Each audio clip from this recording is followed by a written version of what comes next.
All right, so other ways of moving out of Illustrator for other format or preparation for other programs um, involve just using the File Export menu.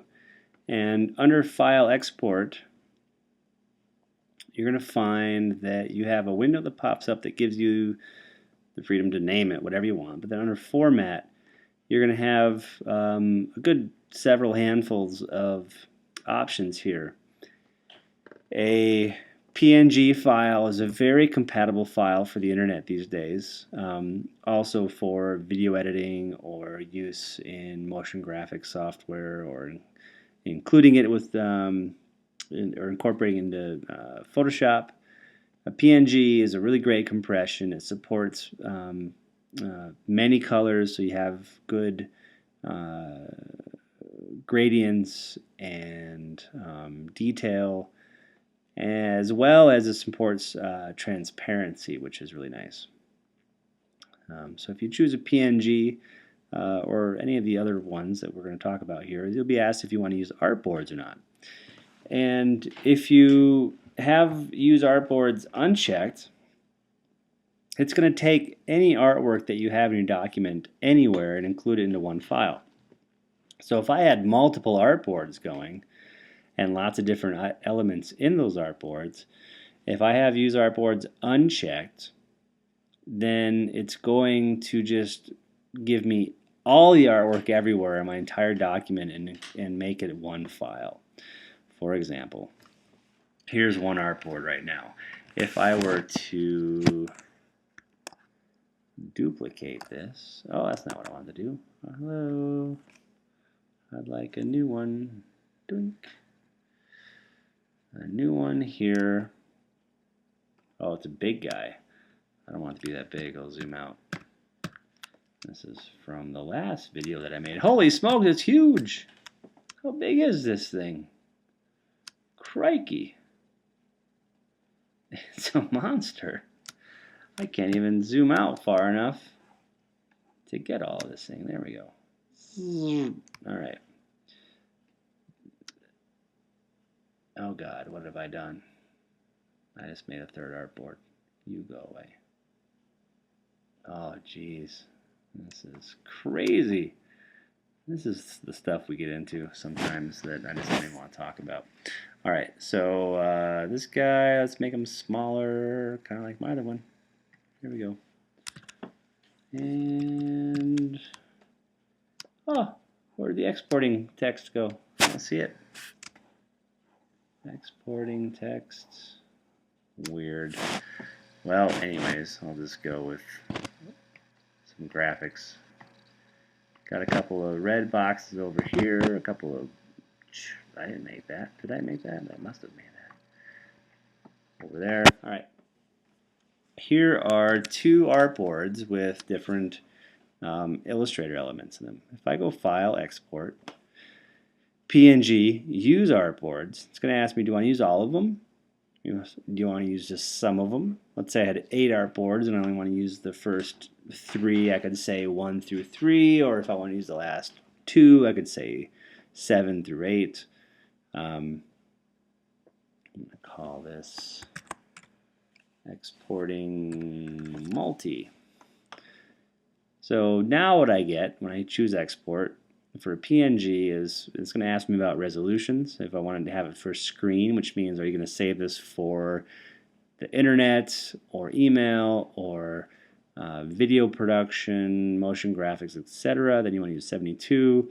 If you're kind of like somewhere between that and print, you use 150, which I don't understand why anyone would use 150, because there really is no in between. Either you're going to print it or you're going to show it on screen. And so then you have high, which is 300 ppi, which is good for print. Here it's asking me if I want to treat the background as transparent or if I'd like to use white or black or a different color. But since the PNG, one of the powers of a PNG is that you get to use the transparency or incorporate that here. So if I hit OK, what I am left with is 2 PNGs. So I get a PNG for each artboard. which is awesome. So it's almost like pages. So since I have multiple artboards and I choose export to PNG, include the artboards in my saving setup, then every artboard will be spewed out as a PNG, and the PNG will be cut off at the boundaries of each artboard. So it's kind of critical to make sure that the artwork that's important to you is located within those artboard boundaries for every page. Otherwise, it won't be included in that graphic. However, if I choose export PNG and I don't have artboard selected, I'm going to call this exporting all, then what it gives me is, as I wait for it, I clicked way too fast. There it is. Oh, there's my exporting text, way down in the corner. Somehow I messed up in there, but you get the idea. Here's one artboard, here's a second, and then there must be another artboard or something that's like way down there in the corner. So it includes everything. It doesn't matter what's in an artboard or what's out an artboard. It creates the boundary of this file from the edges of anything in that document. Whoa, what did I just do? Don't do that.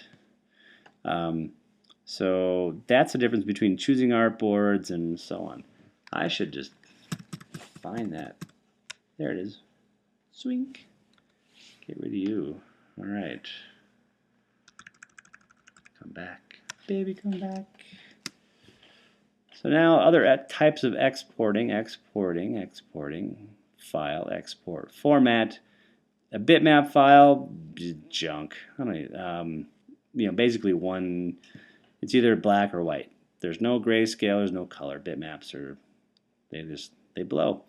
You can export for AutoCAD, you can export an enhanced meta file. I don't know what that is. A Flash SWF, so if you want to incorporate something into a Flash project, you can export it as a Flash SWF file. Rumor on the streets is that Flash is going away anyway, so this will soon be as obsolete as a BMP. You can export a JPEG, but however, I don't suggest you do that here. I'm going to show you in the next video a better way to get a JPEG out of this. A picked file, once in a great while, someone will ask you for a picked file, and if they do, you pretty much got to just grab them by the shoulders, shake them, and be like, what era are you living in? Picked file? Really? Who uses those anymore? You can export a PSD, should retain layers. It will most likely not retain vector information. And then we get to the big one, TIFF. This is probably the most important one out of the export. Exporting a TIFF. Now, I talked to you about exporting out of Photoshop to bring into Illustrator for anything that's involved in print, and a TIFF file is the best file for print. So from Illustrator, you can supply a printer or press facility or anyone else, even another project, with a TIFF file from Illustrator by using the export menu. And a TIFF file will produce a compressed image that is the least compressed of all of the raster images. It can support transparencies and alpha channels.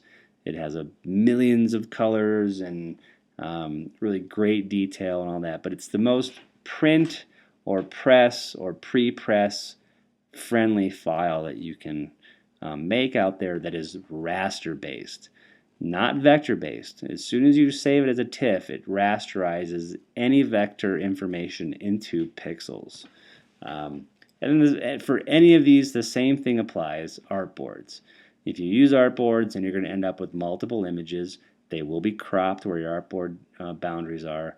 And if you choose not to use artboards, then it'll incorporate anything, anywhere in your document. And that's either good news or bad news.